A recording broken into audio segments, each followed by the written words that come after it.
প্রিয় দর্শক আসসালামু আলাইকুম। সবাইকে ওয়েলকাম করছি নতুন একটা রেসিপি দেখার জন্য। আজকে বানিয়ে দেখাবো ভিন্ন স্বাদের একটা শাহি রোল। এই রোলটার উপরটা থাকবে ক্রিস্পি আর ভিতরটা থাকবে পুরে ভরা। খেতে বেশ দারুণ লাগে। এভাবে বানিয়ে আপনারা ঈদ পার্টি যে কোনো অকেশনেই পরিবেশন করতে পারবেন।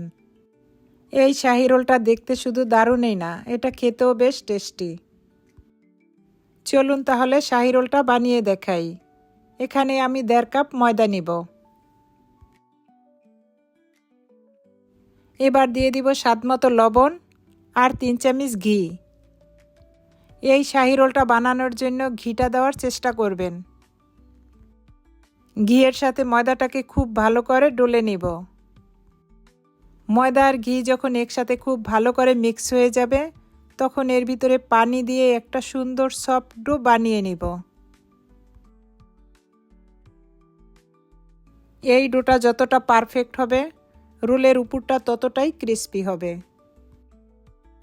এভাবে ডলে ডলে আমি একটা সফট ডো বানিয়ে নেব।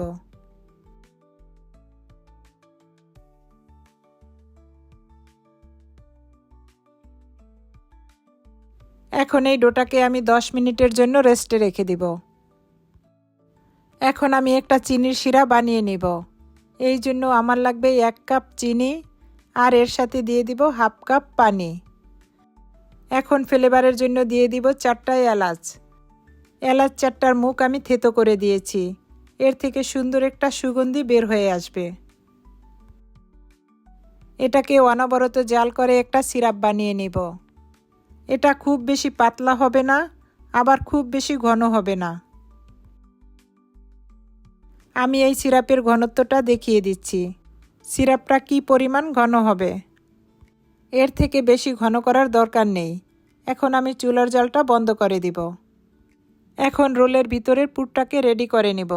এই জন্য এখানে আমি 1 কাপ আলমন্ড পাউডার নিয়েছি আর 1/2 কাপের থেকে কিছুটা কম পিস্তাচিও নিয়েছি। এখানে আমি 1 কাপ চিনি নিয়েছি। চিনিটাকে আমি পাউডার করে নিব। আপনাদের কাছে যদি পাউডার সুগারটা না থাকে, এরকম ব্লেন্ডারের ঝাড়ে পাউডার করে নেবেন। এখন এর ভিতরে 1 চামচ ঘি দিয়ে এটাকে খুব ভালো করে মিক্স করে নিব। এভাবে হাত দিয়ে নেড়েচেড়ে সব শুকনো উপকরণ একসাথে খুব ভালো করে মিক্স করে নিব। এখন পানি দিয়ে একটা শক্ত ডো বানিয়ে নিব। এই ডোটা যেন খুব নরম না হয়। এই ডোটা এমন করে বানাতে হবে, ডোটা যেন শক্ত থাকে।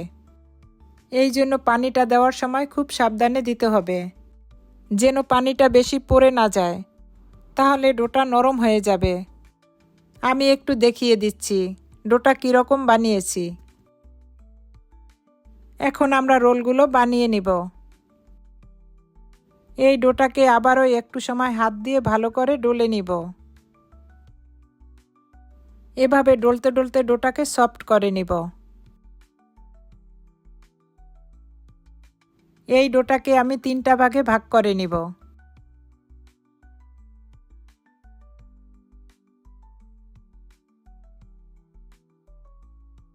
এখন একটা ডো নিয়ে একটা রুটি বেলে নিব আর বাকি ডোটাকে আমি ঢেকে রেখে দিব। এই রুটিটাকে আমি কর্নফ্লাওয়ার দিয়ে বেলবো। কর্নফ্লাওয়ার দিয়ে রুটিটা বেললে লেয়ারগুলো খুব সুন্দরভাবে মুচমুচে হবে। একটা রুটি বেলে রুটিটাকে এভাবে কর্নফ্লাওয়ার দিয়ে এভাবে পরোটার ভাঁজ করে নিব। আমরা যে পরোটার ভাঁজটা দেই, ঠিক সেইভাবেই ভাঁজটা করে নিব। এভাবে হাত দিয়ে চেপে চেপে এটাকে একটু বড় করে নিব।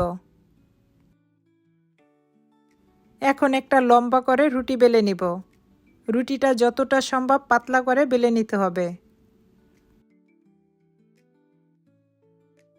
রুটিটা যতটা পাতলা করে বেলা যায়, রোলটা ততটাই সুন্দর হবে। আমি রুটিটা লম্বা করে বেলে নিব।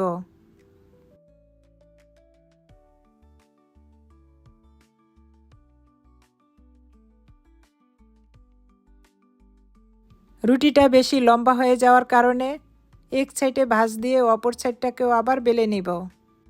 এই রুটিটা যতটা সম্ভব পাতলা করে বেলে নিতে হবে। আমার রুটিটা কি পরিমাণ পাতলা হয়েছে দেখেই বুঝতে পারছেন। এখন রুটিটার সাইডের বাড়তি অংশটাকে সমান করে কেটে নিব। আমি যেই মাপের রোলগুলো বানাবো সেই মাপের রুটিটাকে কেটে নিব। এই রুটিটাকে এক সাইডে রেখে এখন রোলটাকে বানিয়ে দেখাবো। রুটিটার সাইডটাকে এভাবে টেনে টেনে আর একটু বড় করে নিব।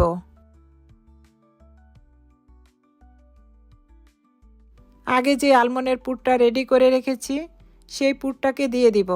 একটু পুর নিয়ে এভাবে একটা রোল করে নিব। পুরটা এমন করে দিতে হবে যেন রুটিটা থেকে পুরটা ছোট থাকে।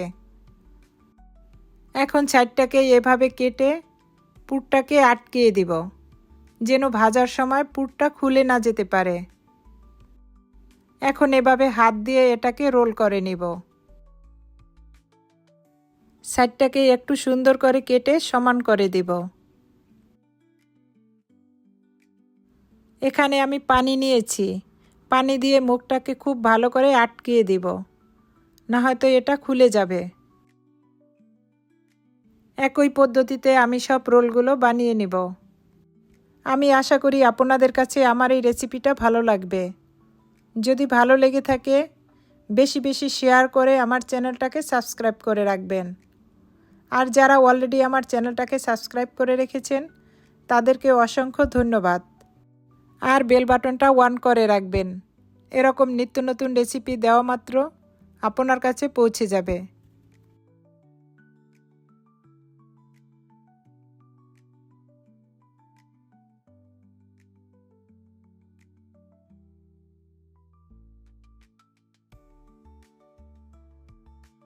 একই পদ্ধতিতে আমি সব রোলগুলো বানিয়ে নিয়েছি। এখন রোলগুলোকে ভেজে দেখাবো।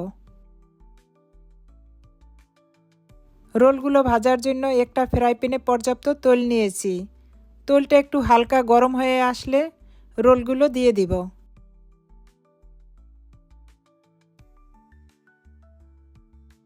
একটা কাঁটা চামচের সাহায্যে রোলগুলো এভাবে উল্টিয়ে দিব।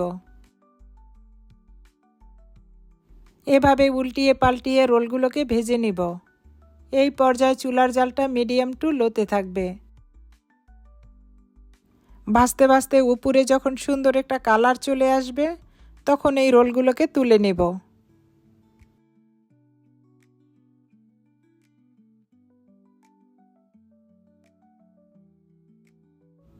এর থেকে বেশি কালার করার দরকার নেই। এখন আমি রোলগুলোকে তুলে নিব। এভাবে বাকি রোলগুলোকেও ভেজে নিব।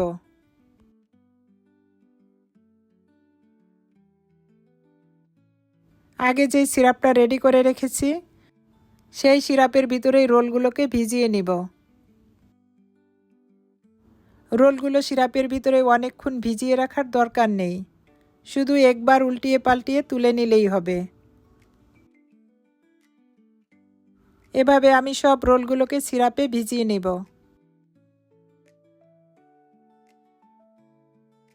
দেখুন আমার শাহী রোলগুলো দেখতে কতটা সুন্দর হয়েছে।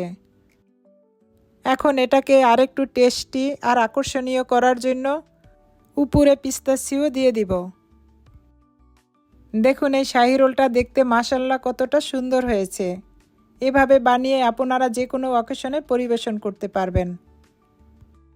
এই রোলটার ভিতরটা থাকবে পুরে ভরা ঠাসা আর উপরটা থাকবে ক্রিস্পি।